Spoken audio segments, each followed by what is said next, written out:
పవిత్ర రంజాన్ మాసాన్ని పురస్కరించుకొని Congress party Ongole assembly నియోజకవర్గం కోఆర్డినేటర్ బిఆర్ గౌస్ ఆధ్వర్యంలో ఒంగోలు పట్టణంలో ఇఫ్తార్ విందు కార్యక్రమం నిర్వహించారు. స్థానిక గోపాల్ నగరం 3వ లైన్లో జరిగిన ఇఫ్తార్ విందు కార్యక్రమంలో ముస్లిం సోదరులు పాల్గొన్నారు. ఈ సందర్భంగా గౌస్ మాట్లాడుతూ సమస్త మానవాళి సేవ, త్యాగం, దాన గుణాలను కలిగి ఉండాలని, పవిత్ర రంజాన్ మాసంలో ముస్లింలు ఉపవాస దీక్షలు చేయడం జరుగుతుందని అన్నారు. ఈ నెల అంతా దాన ధర్మాలు చేస్తూ గడుపుతూ ఉంటారని తెలిపారు. ఈ కార్యక్రమంలో కాంగ్రెస్ పార్టీ నాయకులు ఉద్దండి మల్లికార్జునరావు, షేక్ ఫజీలుల్లా, ఉంగరాల శ్రీనివాసరావు, రాయపాటి గిడియోను తదితరులు పాల్గొన్నారు. రంజాన్ నెల పురస్కరించుకొని ఏదైతే ముస్లిం సోదరులందరూ ఉపవాస దీక్షలు ప్రారంభించి ముగించిపోతున్నారో, మరి రంజాన్ పండుగ రాబోతుంది.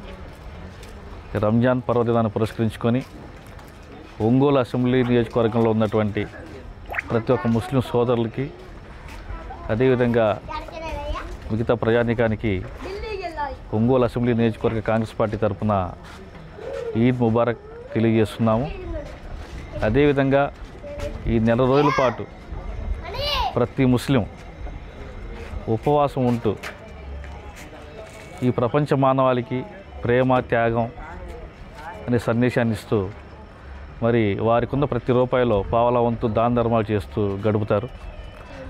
మరి బాధాకర విషయం కూడా, ఈ పవిత్ర రంజాన్ ఇటువంటి నెలలోనే ఈ దేశంలో మరి ముస్లింల యొక్క హక్కులను కలరాసే వక్ఫ్ బోర్డు సవరణ బిల్లును కూడా తీసుకురావడం చాలా విచారకరం. అయినప్పటికీ ఎక్కడ కూడా ముస్లిం ప్రజానీకం దాన్ని ఎక్కడ కూడా పబ్లిక్లో ధిక్కరించలేదు. వారు శాంతియుతంగానే వాళ్ళ నిరసనలు వాళ్ళు తెలియజేస్తూ వచ్చారు.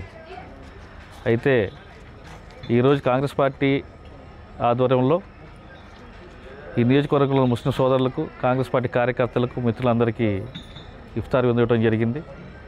మరి ఈరోజు ఈ విందుకి హాజరయ్యి ఈ కార్యక్రమాన్ని పనిచేస్తున్నటువంటి ప్రతి ఒక్క ముస్లిం సోదరులకు, మిత్రులకు అందరికీ ధన్యవాదాలు తెలియజేస్తున్నాను.